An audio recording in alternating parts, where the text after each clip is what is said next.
আসসালামু আলাইকুম। আমরা একজন চলে আসলাম আমার এক কৃষক চাচার কাছে। চাচার মুখ থেকে আমরা কিছু আলোচনা শুনবো। আসসালামু আলাইকুম চাচা, কেমন আছেন আপনি? ভালোই আছে। হ্যাঁ, ভালোই আছে। আপনি তো মুরব্বী মানুষ। আপনি তো এই যে এত সকালবেলা এত কষ্ট করতেছেন, এই যে রাস্তার মধ্যে মাড়ি দিতেছেন, এখান তো আপনার রেস্টে যাওয়ার দরকার। আপনি এখন ৫ ওয়াক্ত নামাজ করার দরকার।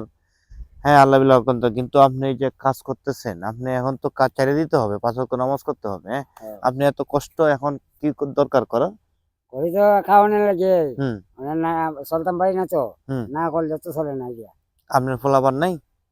পোলাপান তো আছেই। হ্যাঁ, আপনার কয় ছেলে? এক ছেলে, মেয়ে কয়জন? মেয়ে একজন। মেয়ে একজন। মেয়ে বিয়ে শাদী দিছেন? জি আছে। আপনার ছেলেরা কি বিয়ে শাদী করাইছেন? হ্যাঁ, কি ছেলে কি আপনার পাশে নাই? আছে। হ্যাঁ, আছে। আছে। কি বাড়িতে থাকে না কোন জায়গায় না, চাকরি বাকরি করে? ঢাকা। হ্যাঁ, ঢাকাতে। এই যে আপনি অনেক কষ্ট করতেছেন, ধরো চাচার উপর আড়া একটু তুলে দিই, ধরো। হ্যাঁ দাঁড়া। হ্যাঁ, দেখেন গ্রামের মানুষ আপনার কি পরিমাণ পরিশ্রম যে করে, তাদের কিন্তু ডায়াবেটিস হইতো না। এই দেখেন ডায়াবেটিস, কিন্তু আমরা কিন্তু আগে এগুলা কাজ খুব করছি, কিন্তু এখন এখন আর করার সময় পাই না।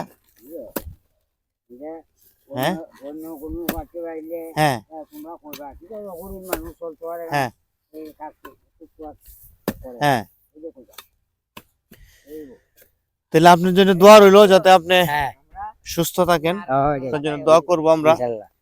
আর ইনশাআল্লাহ দোয়া করবা। ৫ ওয়াক্ত নামাজটা তো নিয়মিত করতেছেন। হ্যাঁ, নমস্কার। হ্যাঁ, সবার উদ্দেশ্যে কিছু বলেন যে আপনার জন্য যাতে দোয়া করে সবাই। সবাই আমার লাগে একটু দোয়া করিও। হ্যাঁ হ্যাঁ, ইনশাআল্লাহ। ইনশাআল্লাহ দোয়া করব। দোয়া করবো আপনার জন্য। ভালো থাকবেন, হ্যাঁ, ভালো থাকেন, সুস্থ থাকেন। আলহামদুলিল্লাহ। আল্লাহ হাফেজ। হ্যাঁ।